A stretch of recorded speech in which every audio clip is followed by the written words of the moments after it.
பிரியமானவர்களே, நாம் 1-2 பேர் கூடி ஜெபிக்கும் போது என்ன நடக்கும்னு தெரியுமா? என்று தேவன் உங்களுக்கு தரும் வார்த்தை அப்போஸ்தலர் 4:31. அவர்கள் ஜெபம் பண்ணின போது அவர்கள் கூடியிருந்த இடம் அசைந்தது. ஆம் பிரியமானவர்களே, அப்போஸ்தலர்கள் இயேசுவின் நாமத்தில் சாட்சி சொன்னதினால் பிடிக்கப்பட்டு அதிகாரிகளால் மிரட்டப்பட்டு விடுவிக்கப்பட்டனர். அவர்கள் தங்கள் சகோதரர்களிடம் திரும்பி வந்து நடந்த எல்லாவற்றையும் பகிர்ந்தார்கள். அப்போது அவர்கள் எல்லாரும் ஒரே மனதோடு தேவனை நோக்கி ஜெபிக்க தொடங்கினார்கள். உமது வார்த்தையை தைரியமாக பேச எங்களுக்கு கிருபை தாரும் என்று மனதார ஜெபித்தார்கள். அவர்கள் ஜெபித்தது பயத்தில் அல்ல, விசுவாசத்தில். அந்த ஜெபம் வானத்தை தொடும் அளவுக்கு ஆழமாக இருந்தது. அவர்கள் தங்கள் பலத்தை அல்ல, தேவனுடைய வல்லமையை நம்பினார்கள். அவர்கள் ஒருவராக இல்லை, ஒரே ஆவியோடு இணைந்திருந்தார்கள். அந்த சமயத்தில் அவர்கள் கூடியிருந்த இடம் திடீரென அசைந்தது என்று வேதத்தில் நாம் பார்க்கிறோம். அது ஒரு அடையாளம்.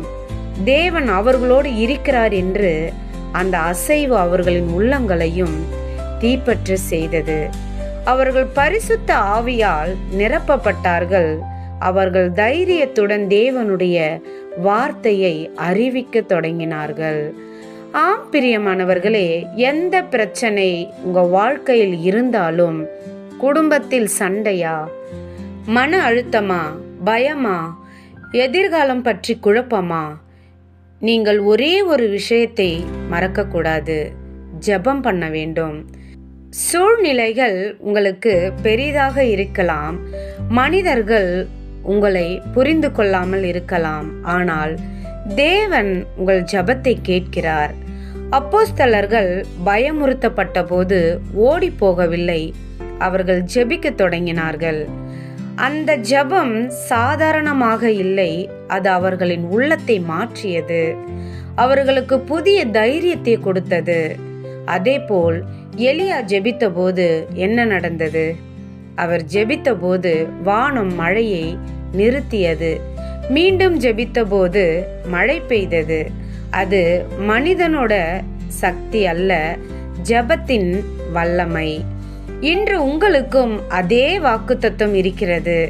நீங்கள் எங்கே இருந்தாலும், எந்த நிலையில் இருந்தாலும் ஜெபிக்க ஆரம்பிக்க வேண்டும். ஜெபம் சூழ்நிலையை மட்டும் மாற்றாது, உங்களையும் மாற்றும். பயத்தை அகற்றி போடும், விசுவாசத்தை வளர்க்கும். நீங்கள் ஜெபிக்கும் போது தேவன் உங்களுடன் இருப்பதை உணர்வீர்கள். அதனால் எல்லா பிரச்சனைகளும் மேலாக ஒரு முடிவு எடுக்க வேண்டும். நான் ஜெபிக்க போகிறேன் என்று அந்த ஜெபமே உங்கள் வாழ்க்கையில் அதிசயத்தை உண்டாக்கும். ஆமேன்.